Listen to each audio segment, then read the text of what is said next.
Ideology of Pakistan जो है ना उसके शॉर्ट क्वेश्चन आंसर्स हैं, उसमें से क्वेश्चन आ सकता है। तो इसमें जो हमारे पास फर्स्ट क्वेश्चन है इसमें लिखा हुआ है व्हाट डिड कायद-ए-आज़म से while inaugurating the state bank of Pakistan. जब स्टेट बैंक ऑफ पाकिस्तान का इफ्तिताह हुआ था तो कायद-ए-आज़म ने इस मौके पे क्या कहा था। अच्छा, उन्होंने ये बोला था The economic state of West is creating an unsolving problems and fail to do justice with the people। जो हमारे पास है ना इसका इकोनॉमिक सिस्टम है वेस्ट का, तो ये हमारे पास जो है अनजस्टिस है लोगों के साथ, क्योंकि वो मुसलमानों के ख़िलाफ़ थे इसलिए वो जो था तो इनके साथ अच्छा सलूक नहीं कर रहे थे, जस्टिस इंसाफ नहीं कर रहे थे। तो उन्होंने ये कहा था we have to present an economic system, हम यहाँ पे एक इकोनॉमिक सिस्टम जो है वो डेवलप करेंगे which should be based on true concept of Islam and state justice. तो जो हमारा जो ये स्टेट बैंक होगा इसका बुनियादी मकसद ये होगा कि ये हमारे पास इस्लाम का कॉन्सेप्ट दे रहा होगा और रियासती इंसाफ दे रहा होगा। रियासती इंसाफ और इस्लाम का कॉन्सेप्ट ये होगा कि जैसे सूद वाला निज़ाम होता है तो ये वो यहाँ पे नहीं होगा। तो जो ब्रिटिश थे ना उनके पास जो बैंक था तो वो क्या करते थे, मुसलमानों को कर्जे तो दे देते थे लेकिन उनसे डबल वापस लेते थे। तो जब हमारा अपना स्टेट बैंक ऑफ पाकिस्तान बना था तो इसका मकसद ये था कि जो हमारा अपना बैंक होगा इसमें जितने भी कवानीन वगैरह होंगे ना वो इस्लाम के मुताबिक होंगे और हमारा जो रियासती इंसाफ है मतलब जो लोगों को जो कर्ज़े फ्राहम करेगा तो वो जो है वो लिमिट्स में रह के मतलब नाइंसाफ़ी नहीं होगी। ठीक है, मतलब मेन कॉन्सेप्ट इसका ये है। फिर दूसरा what is meant by ideology of Pakistan, Pakistan का नज़रिया क्या है।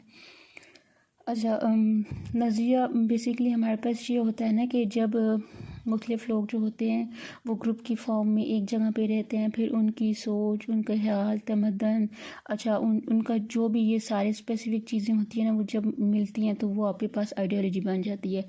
और पाकिस्तान का नज़रिया भी यही है कि पाकिस्तान के लोगों की अपनी सकाफ़त है, यहाँ पे अलहदा नेशन है, ठीक है, जिनके अपने रूल्स हैं, अपने रेगुलेशंस हैं।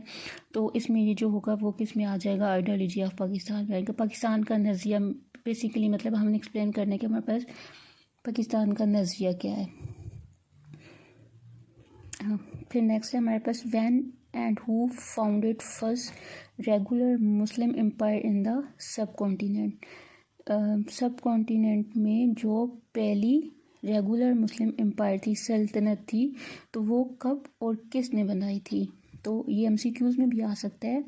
मुस्लिम सल्तनत की जो बुनियाद थी 1206 में कुतुबुद्दीन ने रखी थी। ठीक है, इसका आंसर क्या होगा, Qutbuddin founded the first regular Muslim empire in the subcontinent in 1206। 1206 में हमारे पास जो कुतुबुद्दीन था उसने इसकी बुनियाद रख दी। What did Quaid-e-Azam say about nationality, कौमियत के बारे में कायद-ए-आज़म ने क्या कहा था। तो कायद-ए-आज़म का ये फरमान था जिसमें उन्होंने हमें क्या कहा था। कायद-ए-आज़म ने कहा the Muslims are a nation, जो मुसलमान हैं वो एक कौम है। By every right to establish in their separate homeland, उनके पास अपना एक अलग से वतन होना चाहिए। They can adopt any mean to promote and protect their spiritual, जहाँ पे वो अपनी जो है रूहानियत को वो प्रमोट कर सकें, मॉरल एक्टिविटीज़ को कर सकें। ठीक है, रूहानी, सकाफ़ती, सोशल, माशरती, पॉलिटिकल, ये जितने भी इंटरेस्ट हैं ना ये सारे हमारे पास कौमियत यानी कि नेशनलिटी के अंदर आ जाते हैं। और नेक्स्ट क्वेश्चन है हमारे पास what did Allama Iqbal say in his famous address at Allahabad in 1930। 1930 में जो हमारे पास खुतबा इलाहाबाद हुआ था उसमें मतलब ये बताना है कि अल्लामा इकबाल ने अपने खुतबे में क्या कहा था। तो मेन थीम इसकी ये है कि अल्लामा इकबाल ने अपने खुतबे में ये कहा था कि मैं ये चाहता हूँ कि जो हमारे पास हमारे 4 सूबे पंजाब, सिंध, बलूचिस्तान और सरहद, इनको एक रियासत बना दी जाए, मतलब इनको एक सूबा यानी कि एक मुल्क बना दिया जाए जहाँ पे मुसलमानों के अपने कवानीन नाफिज हों और बरतानवी सल्तनत से इनको छुटकारा दे दिया जाए। और कहते हैं कि destiny of Muslim state appear to be final destiny of Muslim, यानी कि ये जो इनका मुकद्दर, ये जो इनका मुल्क है ये इनका मुकद्दर बन जाए और इनको जो शुमाली मगरबी हिंदुस्तान है ना वहाँ से इनको आज़ादी मिल जाए। मतलब इनके बेसिक कॉन्सेप्ट ये थे हमारे पास। फिर हमारे पास नेक्स्ट क्वेश्चन नंबर 6 है, define ideology. Ideology basic concept है, नज़रिया किसको कहते हैं? Collection of concepts, universal concept which according to its universal engulfs all aspects of life and time of planning is also including in its called ideology और नज़रिया। इसको आप नज़रिया यानी कि नज़रिया हमारे पास क्या होता है? हमारे पास डिफरेंट लोग होते हैं, मुख्तलिफ जगह के रहने वाले लोग जो होते हैं। अब जब वो एक जगह पे आते हैं तो हर इंसान का अपना अपना नज़रिया होता है, मतलब वो हर इंसान जो होता है ना वो अपने तरीके से सोच रहा होता है। तो वो जब मुख्तलिफ नज़रिए जो है ना उनको कलेक्शन की जाती है, जिस तरह हमारे पास एक सेट होता है, डिफरेंट ऑब्जेक्ट्स को एक जगह पे रखा जाता है, वो सेट बन जाता है। तो इस तरह जब उनकी जो कलेक्शन होती है ना कॉन्सेप्ट्स की, तो वो हमारे पास जब मिलती है तो वो हमारे पास आइडियोलॉजी नज़रिया कहलाता है। उसमें फिर इंसान की सोच, तमद्दन, सकाफत, ये सारी चीज़ें जो होती हैं ना वो आइडियोलॉजी में शामिल हो जाती हैं। अच्छा, तो क्वेश्चन नंबर 7 है, explain the concept of Islamic sovereignty. इसको कहते हैं सोवेनिटी, और ये है खुद मुख्तारी। इस्लाम में खुद मुख्तारी का कॉन्सेप्ट क्या है? इसमें बेसिक हमारे पास ये है कि हकमियत आला जो है ना वो अल्लाह ताला को हासिल है, यानी कि जो हमारा सबसे बड़ा रब है, जिसकी पावर है, सारी अथॉरिटी है, वो किसको हासिल है? वो सिर्फ़ और सिर्फ अल्लाह ताला को हासिल है। इसका क्वेश्चन का कॉन्सेप्ट ये है कि हकमियत आला जो है ना वो अल्लाह ताला को हासिल है। इंसान का यहाँ पे कोई भी रोल नहीं है। इंसान अपने जितने भी इख्तियारात हैं, जो अपने रूल्स बनाता है, रेगुलेशंस बनाता है, अपने लॉ बनाता है, वो कुरान और सुन्नत की रोशनी में रह के बनाएगा। ठीक है, अगर इससे वो मुखालिफ करता है ना, यानी कि अगर वो अपने लॉ और अपनी ये इन लिमिट से बढ़ जाता है तो वो उसको अलाउ नहीं होगा। ठीक है, वो जो भी अपने कवानीन बनाएगा वो कुरान और सुन्नत की रोशनी में रह के बनाएगा और वो इससे तजावज़ नहीं करेगा। हमारे पास अगला क्वेश्चन है, what are the basic elements of the ideology of Pakistan.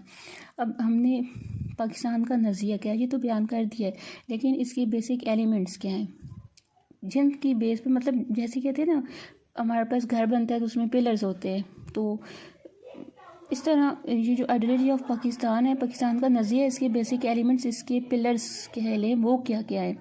तो इस्लामिक बिलीफ है, मतलब इस्लाम पे यकीन रखना, प्रेयर्स, नमाज है, supremacy of law in the light of Quran and सुन्ना, मतलब कवानीन की जो बालादस्ती है वो कुरान और सुन्नत की रोशनी में हासिल होगी। जस्टिस होगा, इंसाफ होगा, फ्रेमिटी एंड इक्वलिटी होगी, ब्रदराना सलूक किया जाएगा और हर एक के साथ बराबरी का सलूक होगा, मतलब नाइंसाफ़ी नहीं की जाएगी, अदल किया जाएगा। और क्वेश्चन नंबर 9 है, write down 4 AIIMS and objectives are creation of Pakistan. जब पाकिस्तान बना था तो इसके 4 जो है ना 4 मेन मकसद और ऑब्जेक्टिव्स बताने हैं कि पाकिस्तान बना क्यों था। तो इसमें हम ये कह देंगे पाकिस्तान इसलिए बना था कि मुस्लिम लीग की और कल्चर की प्रोटेक्शन हो सके, यानी कि उनका तहफ़्फ़ुज़ हो सके। To get rid from Hindus and British से और हिंदू से छुटकारा हासिल करना था, क्योंकि वो मुसलमानों के अगेंस्ट थे और मुसलमानों को वो इंसाफ नहीं देते थे, बरदराना सलूक नहीं किया जाता था। तो अलहदा वतन का हुसूल ही तब था कि हम हिंदू और जो बरतानवी हुकूमत है उससे छुटकारा हासिल कर सकें। Social, economics and religious protection, हमारा मुआशरती और मजहबी जो है वो प्रोटेक्शन कहते हैं बचाओ, मतलब हम अपने इकॉनमी को, मुआशरती और मजहबी इकॉनमी जो है हम उसको बचा सकें। To get rid Congress and his क्रियोरिटीज़ कि हम जो हैं वो कांग्रेस के जो जालिमाना हकूक़ हैं ना उनसे बचा जा सके। गेट रिड कहते हैं छुटकारा हासिल करना, क्रूअल होता है ना, क्रूअल, उससे ये वर्ड निकला है, जालिमाना हुकूक से तहफ़्फ़ुज़। डिस्क्राइब द इम्पोर्टेंस ऑफ, अच्छा क्वेश्चन नंबर 10 है, describe the importance of ideology of Pakistan. Ideology of Pakistan, Pakistan की नज़र की अहमियत क्या है? Attainment of right of self determination for the Muslim, मुसलमानों के लिए अलहदा इंसाफ के बरदराना सलूक वाले जो है ना वो रूल्स कायम करना। प्रोटेक्शन ऑफ मुस्लिम राइट, मुसलमानों के हकूक़ का तहफ़्फ़ुज़, मुसलमानों को, मतलब टोटल हमारी आइडियोलॉजी है ना वो डिपेंड किस पे कर रही है, मुस्लिम पे कर रही है कि मुसलमानों के हकूक़ की हर जगह बात की जाएगी। What is meant by two nation theory, दो कौमी नज़रिया किसको कहा जाता है? तो इसमें सिंपल जी आपने लिखना है कि 1857 की जंग के बाद जब मुसलमानों और हिंदुओं को और बरतानियों जंग हुई थी, तो उसमें हमारे पास क्या था, मुसलमानों को बिल्कुल उन्होंने नीचा साबित कर दिया था। तो हमारे पास उस वक्त जो सबसे पहले नज़ी की बुनियाद रखी गई थी, उसमें ये कहा गया था कि मुसलमान और हिंदू दो अलग कौमें हैं।